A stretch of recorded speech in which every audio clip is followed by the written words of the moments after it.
प्रदेश सरकार द्वारा बाढ़ राहत कार्यों को मंजूरी दिए जाने के बाद धरातल पर कितनी गति से काम हो रहा है, ये जानने के लिए हरियाणा के कृषि मंत्री कंवरपाल गुर्जर ने सिंचाई विभाग के तमाम अधिकारियों के साथ यमुना नदी से सटे बेलगढ़ का दौरा किया। उन्होंने बेलगढ़ में हो रहे विकास कार्यों को लेकर अधिकारियों को निर्देश दिए कि वो तय सीमा में जल्द से जल्द सभी कार्यों को पूरा कर लें, ताकि मानसून सीजन में लोगों का पानी से कोई नुकसान ना हो।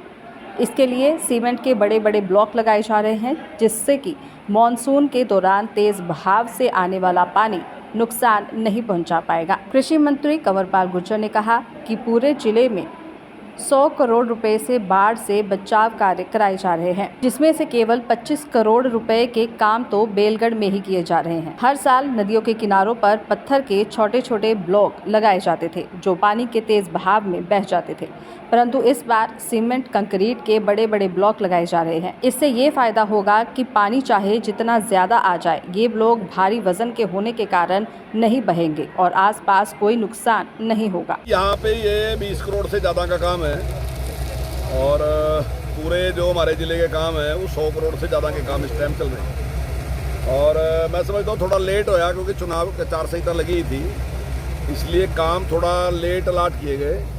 लेकिन मैं समझता हूँ हमारे अधिकारियों के प्रयास से और जो भी यहाँ कॉन्ट्रैक्टर हैं, तो जिस तेज गति के साथ काम कर रहे हैं, तो मुझे लगता है कि शायद ये बारिश से पहले सारा काम हम पूरा कर लेंगे। वैसे तो हर साल काम करना पड़ता है, क्योंकि जमुना है, जमुना के साथ कोई यहाँ नहीं, सारे जहाँ तक भी जमुना का है तो सारी जगह कराने ही पड़ते हैं, हर बार स्टड लगाने या दूसरा काम इस प्रकार के चलते ही हैं। तो पहले हमारे यहाँ पत्थर के लगते थे, जो मतलब तार होती थी, तार में पत्थर डाल के करते थे काम। लेकिन अब की बार जिस प्रकार से हमने कंक्रीट के किए, तो उससे मैं समझता हूँ कि बहुत लाभ रहेगा।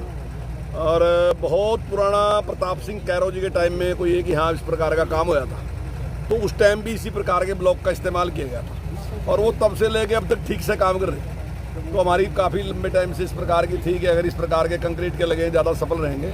तो अब की बार इंजीनियरों की भी राय यही थी और सरकार की राय भी यही थी, तो उसी प्रकार का काम किया जा रहा। और ये काफ़ी भारी है, लगभग जो एक ब्लॉक है वो लगभग 20 टन के आसपास है, तो वो काफ़ी मजबूत है और मैं समझता हूँ उससे काफ़ी सर हमने वो कामयाब नहीं थे।